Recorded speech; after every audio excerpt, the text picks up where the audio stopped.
नमस्कार साथियों, equal study के यूट्यूब चैनल पर आप सभी का स्वागत है। आज की इस वीडियो में हम दिल्ली एमटीएस के 2024 के पीवाईक्यू को देखने वाले हैं। तो चलिए शुरुआत करते हैं अपने पहले क्वेश्चन से। Goa state come under the jurisdictions of which postal circle? Goa राज्य किस डाक सर्कल के अधिकार क्षेत्र में आता है? इसका सही आंसर है option B, Maharashtra. Next question, the headquarters of army postal service is located in which city? सेना डाक सेवा का मुख्यालय किस शहर में स्थित है?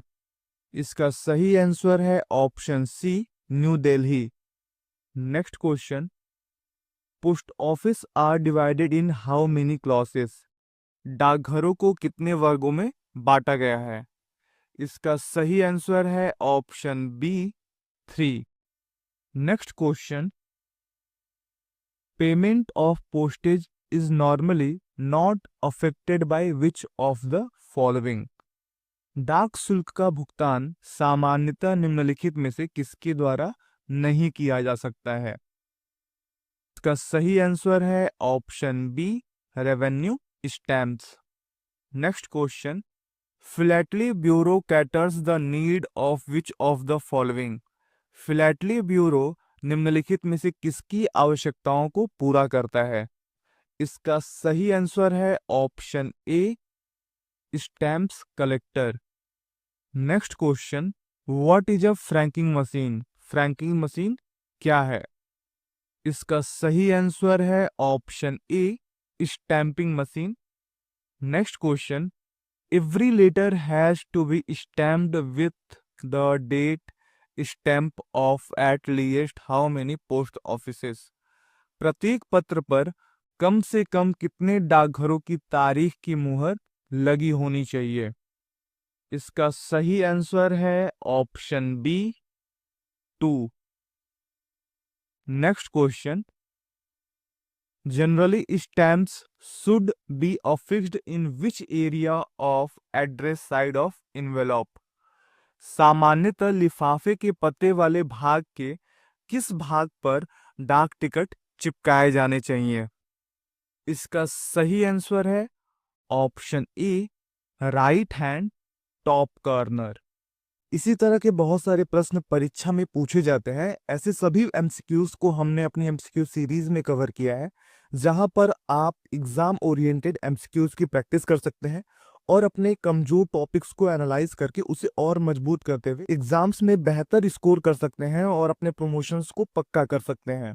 यदि आप एमटीएस की तैयारी कर रहे हैं तो आप हमारा एमटीएस एमसीक्यू सीरीज ज्वाइन कर सकते हैं। यदि आप पोस्टल असिस्टेंट या सॉर्टिंग असिस्टेंट की तैयारी कर रहे हैं तो आप हमारा पीएससी क्विज सीरीज ज्वाइन कर सकते हैं। ये दोनों क्विज सीरीज आपको अपने एग्जाम्स में बेहतर स्कोर करने के लिए बहुत ही हेल्पफुल रहेंगे।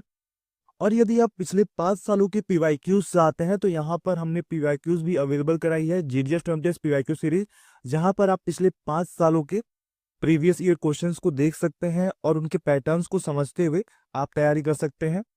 और यदि आप पीएससी की तैयारी कर रहे हैं और उनके पीवाईक्यूज को चाहते हैं तो लास्ट 5 इयर्स के पीएससी पीवाईक्यूज को भी हमने इस बार लॉन्च किया है। ज्यादा जानकारी के लिए आप हमारी वेबसाइट विजिट कर सकते हैं या फिर इस वीडियो को देख सकते हैं जो कि डिस्क्रिप्शन और पिन कमेंट में हमने दी गई है। धन्यवाद। Next question, articles meant to foreign countries addressed should be written in which letters? विदेशों को प्रेषित डाक पर पता किन अक्षरों में लिखा जाना चाहिए? इसका सही आंसर है option B, Roman. Next question, which authority can decide the availability of post boxes in certain POs? कौन सा प्राधिकारी कुछ डाकघरों में पोस्ट बॉक्स की उपलब्धता का निर्णय ले सकता है? इसका सही आंसर है option A, head of the circle. Next question, official postal articles when posted by authorised government officials must bear the subscription as? अधिकृत सरकारी अधिकारियों द्वारा पोस्ट किए जाने वाले सरकारी डाक लेखों पर क्या उप रिलेख होना चाहिए? इसका सही आंसर है option A, on Indian government service. Next question, the maximum weight limit for a consignment under speed post is. Speed post के तहत भेजे जाने वाले किसी माल की अधिकतम वजन सीमा क्या होती है? इसका सही आंसर है option D, 35 kg। Next question, registration is compulsory for which of the following. निम्नलिखित में से किसके लिए पंजीकरण अनिवार्य है? इसका सही आंसर है option D, any insured article. Next question, the annual rate of interest on Sukanya Samriddhi account for the second quarter of 2024 to 2025 is. वित्त वर्ष 2024 से 2025 की दूसरी तिमाही के लिए सुकन्या समृद्धि खाते पर वार्षिक ब्याज दर क्या थी? इसका सही आंसर है option C. Next question, the maximum deposit amount limit for senior citizen saving scheme is how much. वरिष्ठ नागरिक बचत योजना के लिए अधिकतम जमा राशि सीमा कितनी है? इसका सही आंसर है option D, 30 lakh. The next question, the maximum amount for which a single electronic money order can be issued is how much rupees. एक इलेक्ट्रॉनिक मनी ऑर्डर अधिकतम कितने रुपए तक जारी किया जा सकता है? इसका सही आंसर है option B, 10,000 rupees. Next question, the minimum age for availing the insurance under Pradhanmantri Suraksha बीमा योजना इज हाउ मेनी ईयर्स। प्रधानमंत्री सुरक्षा बीमा योजना के तहत बीमा प्राप्त करने की न्यूनतम आयु कितने वर्ष होती है? इसका सही आंसर है ऑप्शन सी, 18 ईयर्स। 18 ईयर्स के बाद आप प्रधानमंत्री सुरक्षा बीमा योजना के तहत बीमा प्राप्त करने के लिए एलिजिबल हो जाते हैं। Next question, in which year postal life insurance PLI was introduced. डाक जीवन बीमा PLI को किस वर्ष शुरू किया गया था? इसका सही आंसर है option C, 1884। Next question, rural postal life insurance RPLI was introduced based on the recommendation of which committee। ग्रामीण डाक जीवन बीमा RPLI को किस समिति की सिफारिशों के आधार पर शुरू किया गया था? इसका सही आंसर है option A, Malhotra committee. Next question, philatelic deposit account can be opened with a minimum amount of how much rupees। philatelic deposit account PDA न्यूनतम कितने रुपए से खोला जा सकता है? इसका सही आंसर है option B, 200 rupees. Next question, what is the scholarship amount per annum under Deendayal Sparsh Yojana. Deendayal Sparsh योजना के अंतर्गत छात्रवृत्ति राशि प्रति वर्ष कितनी है? इसका सही आंसर है option B, 6,000 rupees per year. Next question, the business of unaddressed postal articles falls under which category.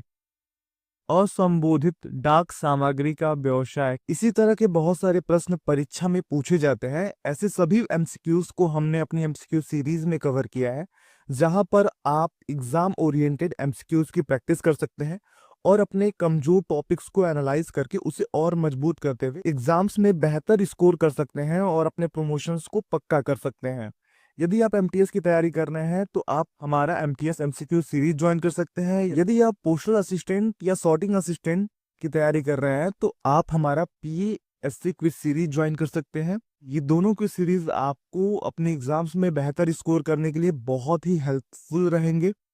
और यदि आप पिछले 5 सालों के PYQs से आते हैं तो यहाँ पर हमने PYQs भी अवेलेबल कराई है, GDS to MTS PYQ series, जहाँ पर आप पिछले 5 सालों के प्रीवियस ईयर क्वेश्चंस को देख सकते हैं और उनके पैटर्न्स को समझते हुए आप तैयारी कर सकते हैं। और यदि आप पीएएसए की तैयारी कर रहे हैं और उनके पीवाईक्यूज को चाहते हैं तो लास्ट 5 ईयर्स के पीएएसए पीवाईक्यूज को भी हमने इस बार लॉन्च किया है। ज्यादा जानकारी के लिए आप हमारी वेबसाइट विजिट कर सकते हैं या फिर इस वीडियो को देख सकते हैं जो कि डिस्क्रिप्शन और पिन कमेंट में हमने दी गई है। धन्यवाद। किस श्रेणी में आता है? इसका सही आंसर है option A, direct post. Next question, the minimum monthly speed post business in rupees for a customer to categories as a bulk customer is how much rupees? थोक ग्राहक श्रेणी के ग्राहकों के लिए न्यूनतम मासिक स्पीड पोस्ट व्यवसाय कितने रुपए की होती है? इसका सही आंसर है option B, 10,000 rupees. Next question, chief postmaster is in charge of. मुख्य पोस्टमास्टर किसके प्रभारी है? इसका सही आंसर है option B, first class head post office. Next question, which authority is immediate in charge of transit mail office TMO? Transit mail office का तत्काल प्रभारी कौन सा प्राधिकारी है? इसका सही आंसर है ऑप्शन सी, मेल गार्ड और mail agent. Next question, central bagging unit is part of which office? Central bagging unit किस कार्यालय का हिस्सा है? इसका सही आंसर है option A, RMS office. Next question, which office deal with the unclaimed articles? कौन सा कार्यालय लावारिस लेखों का निपटान करता है? इसका सही आंसर है option B, return letter office. Next question, labelled bundles are of how many classes? Labelled bundle को कितने वर्गों के होते हैं? इसका सही आंसर है option A, 2। Next question, which one of the following is a due bag? निम्नलिखित में से कौन सा एक देय बैग कहलाता है? का सही आंसर है option C, transit bag. Next question, superintendent RMS issue order which deals with? अधीक्षक आरएमएस द्वारा जारी किए गए ये आदेश किससे संबंधित होते हैं? इसका सही आंसर है option A, changes in sorting list.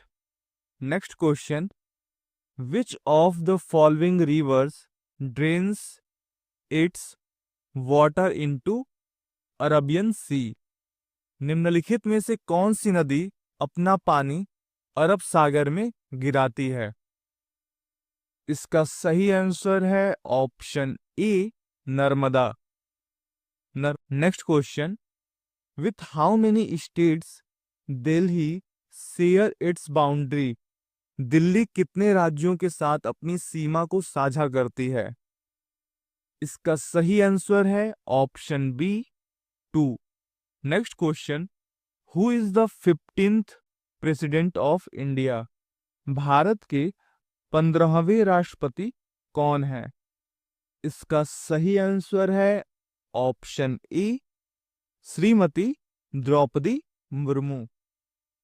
Next question, who is the present lieutenant governor of Delhi? Delhi के वर्तमान उपराज्यपाल कौन है? इसका सही आंसर है ऑप्शन सी, श्री विनायक कुमार सक्सेना।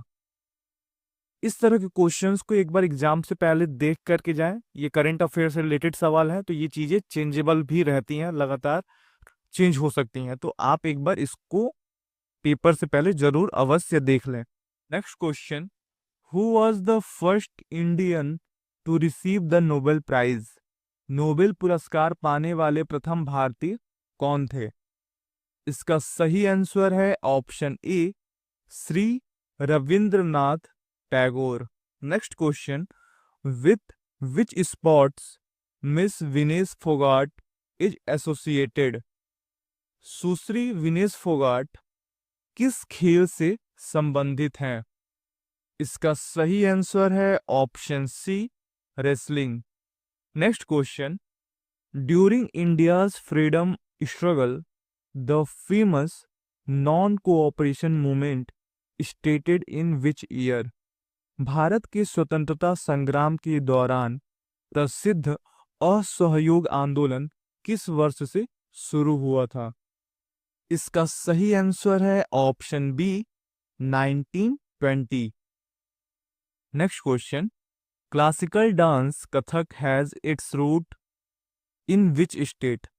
शास्त्रीय नृत्य कथक की जड़ें किस राज्य में है? इसका सही आंसर है option D, Uttar Pradesh. Next question, which constitutional amendment provide Delhi the facility of legislative assembly? किस संविधान संशोधन द्वारा दिल्ली को विधानसभा की सुविधा प्रदान की गई? इसका सही आंसर है option B, 69th। Next question, ethics is related of, नैतिकता किससे संबंधित है? इसका सही आंसर है ऑप्शन बी, कंडक्ट। अब हम मैथ्स के क्वेश्चंस को देखेंगे। पहला क्वेश्चन है हमारा, 3 candidate contested local body election and receive 200, 250 and 400 votes respectively. What percentage of the total votes did the winning candidate get? 3 उम्मीदवारों ने स्थानीय निकाय चुनाव लड़ा और उन्हें क्रमशः 200, 250 और 400 वोट मिले। जीतने वाले उम्मीदवार को कुल वोटों का कितना प्रतिशत मिला? तो इसके लिए हमें सबसे पहले देखना होगा कि टोटल विनिंग कैंडिडेट को कितना वोट मिला है। तो यहाँ पर ये वोट है 400 वोट्स, और टोटल वोट्स कितने सबमिट हुए हैं? तो यहाँ पर हो जाएगा 200 प्लस 250 प्लस 400। इसको जब हम सम करेंगे तो यहाँ पर वैल्यू आएगी 850 वोट्स, और हमें वोट्स को परसेंटेज में निकालना है। तो इसके लिए हमें करना होगा 400 डिवाइड बाई 850 और मल्टीप्लाइड बाई 100। 10 से 10 कैंसिल, यहाँ पर वैल्यू हो जाएगी 17 और यहाँ पर हो जाएगा 2। यहाँ पर हम मल्टीप्लाई कर लेंगे 800, यहाँ पर हो जाएगा डिवाइड बाई 17। 17 से जब हम इसको क्रॉस कट करेंगे तो यहाँ पर वैल्यू आएगी 47.05%। सही ऑप्शन होगा ऑप्शन डी। नेक्स्ट क्वेश्चन है, ₹600 is invested with simple interest of 6% per annum for 6 years. How much will be the interest amount in rupees? 600 रुपए को 6% प्रति वर्ष की दर से 6 वर्षों के लिए साधारण ब्याज पर निवेश किया जाता है। ब्याज राशि कितनी होगी? तो हमें फाइंड आउट करना है सिंपल इंटरेस्ट, और सिंपल इंटरेस्ट का फॉर्मूला होता है P multiplied by R multiplied by T upon 100। तो यहां पर हमारा P है 600 रुपीज, रेट ऑफ इंटरेस्ट है वो हमारा है 6%, और टाइम है हमारा 6 years। तो इन सारे वैल्यूज को हम पुट करेंगे। वैल्यूज को पुट करते हैं 600 मल्टीप्लाइड बाई 6 और मल्टीप्लाइड बाई 6 अपॉन 100। 2 0 से 2 0 cancel, 36 multiplied by 6 equal to 216। यहाँ पर ऑप्शन सही होता है आपका ऑप्शन डी। नेक्स्ट क्वेश्चन है, the weight in KG of players of a kabaddi team 65, 66, 67, 68, 69 and 70 and 71। Calculate the average weight in KG. एक कबड्डी टीम के खिलाड़ियों का वजन 65, 66, 67, 68, 69, 70 और 71 किग्रा है। औसत वजन ज्ञात करिए। तो यहाँ पर ध्यान देने वाली बात है कि ये जो सारे नंबर्स हमें दिए गए हैं वो सारी की सारे नंबर्स कंसेक्यूटिव ऑर्डर्स में है, मतलब क्रमागत क्रम में है। तो जब भी इस तरह के क्वेश्चंस हो तो यहाँ पर जो हमारा बीच का नंबर होता है, मिडिल का, वही एवरेज होता है। तो यहाँ पर हम काउंट कर लेते हैं 2 2 4 2 6 1 7। तो 3 इधर से हम इसको लेफ्ट कर देंगे और 3 इधर से हम इसको लेफ्ट कर देंगे, तो बीच में आने वाली संख्या क्या है? 68। तो हमारा सही आंसर कितना हो जाएगा? 68 kg, option B. Next question, Mrs Poonam buys a laptop for ₹60,000 and sells it for ₹45,000। Calculate the loss percentage. सुश्री पूनम ने 60,000 रुपए में लैपटॉप खरीदा और 45,000 रुपए में बेच दिया, हानि प्रतिशत ज्ञात कीजिए। तो यहाँ पर सीपी हो जाएगा कॉस्ट प्राइस ₹60,000, सेलिंग प्राइस हो जाएगी ₹45,000 एंड हमें फाइंड आउट करना है loss percentage. Loss percentage find out करने के लिए सबसे पहले हमें लॉस फाइंड आउट करना होगा। लॉस फाइंड आउट करने का फॉर्मूला होता है सीपी माइनस एसपी। सीपी क्या है? ₹60,000 माइनस ₹45,000। यहां पर हो जाएगा टोटल वैल्यू ₹15,000। लॉस परसेंटेज अब हम निकालेंगे तो loss upon CP multiplied by 100। 2 zero से 2 जीरो कैंसिल, 2 जीरो से 2 जीरो कैंसिल। तो अब हमारे पास टोटल वैल्यू है 150 डिवाइडेड बाई 6। इसको हम कट करेंगे, 6 2 जा 12, 6 5 जा 30। तो लॉस परसेंट हमारा कितना आया? 25%। Option A is correct. Next question है, a person crosses 700 metre bridge in 7 minutes, calculates its speed in metre पर मिनट। एक व्यक्ति 700 मीटर का पुल 7 मिनट में पार करता है, मीटर प्रति मिनट में गति ज्ञात करिए। तो हमें इसका स्पीड फाइंड आउट करना है।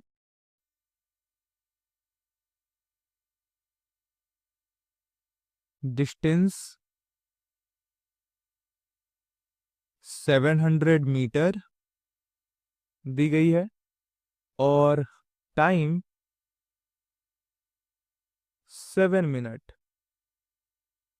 तो यहां पर हम स्पीड का फॉर्मूला लगाएंगे। स्पीड इक्वल टू होता है डिस्टेंस अपॉन टाइम।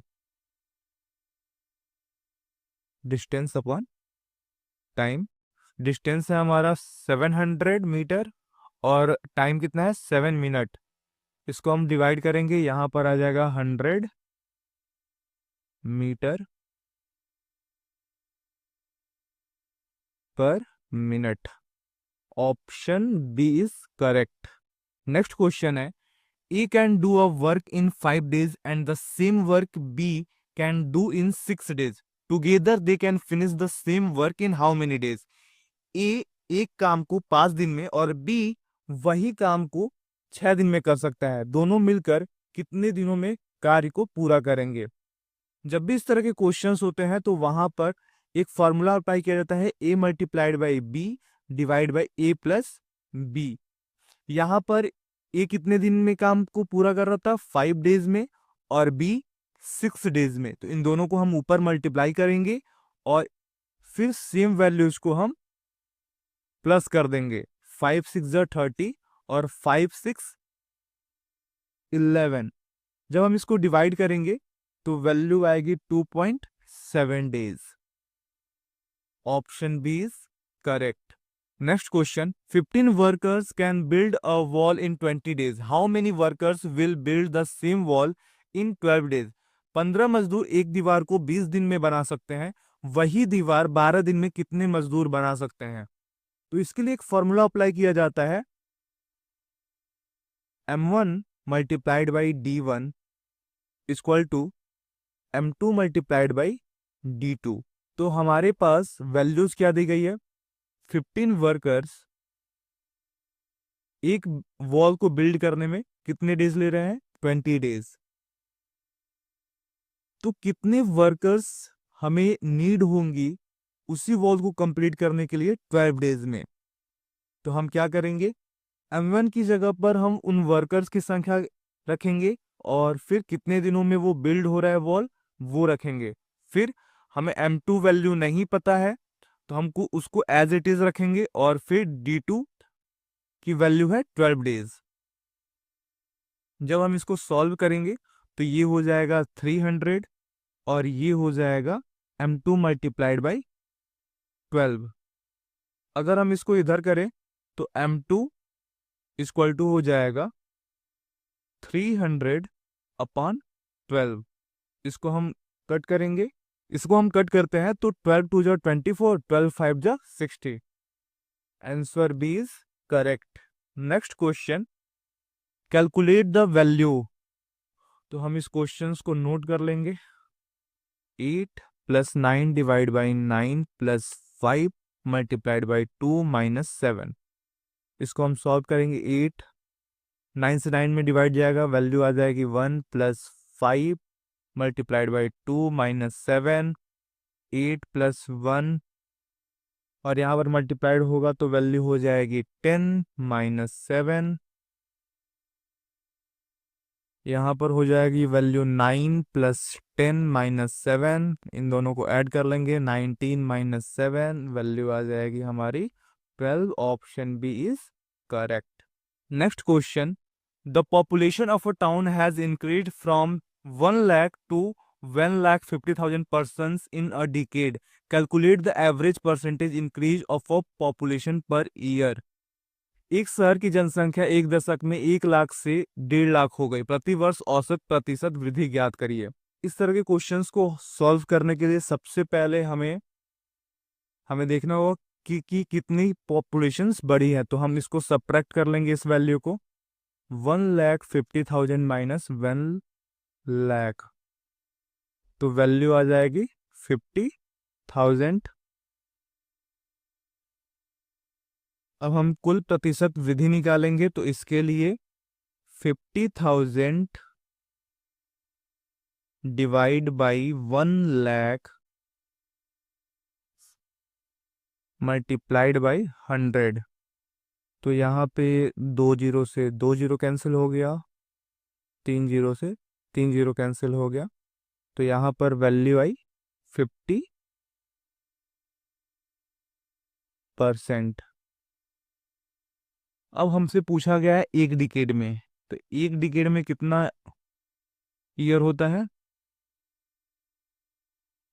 10 ईयर्स। तो हम क्या करेंगे, 50 डिवाइडेड बाई 10, वैल्यू आएगी 5%। Option A is correct. Next question, in a class of 25 student the average weight of 10 boys in 55 kgs and average weight of a 15 girls is 50 kgs. Find the average weight of all student. 25 छात्रों की कक्षा में 10 लड़कों का औसत वजन 55 किग्रा है तथा 15 लड़कियों का 50 किग्रा है। सभी का औसत वजन ज्ञात करिए। तो औसत निकालने के लिए सबसे पहले हमें बॉयज के टोटल वेट्स फाइंड आउट करने होंगे। तो total weight of boys equal to, कितने हैं बॉयज? 10 बॉयज है जिनकी टोटल वेट है 55। तो यहां पर हो जाएगा 550 kgs। Total weight of girls equal to 15 multiplied by 50।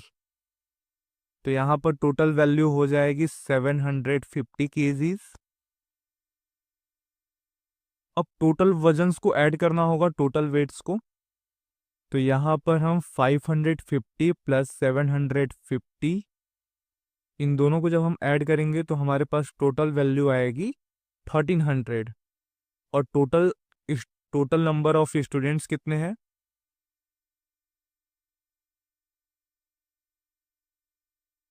10 plus 15, तो वैल्यू आएगी 25। अब इन दोनों को हम डिवाइड कर देंगे। तो एवरेज निकालने के लिए 1300 डिवाइड बाई 25, इन दोनों को हम कट करेंगे, वैल्यू आएगा 52 kg। इसका सही आंसर है ऑप्शन बी।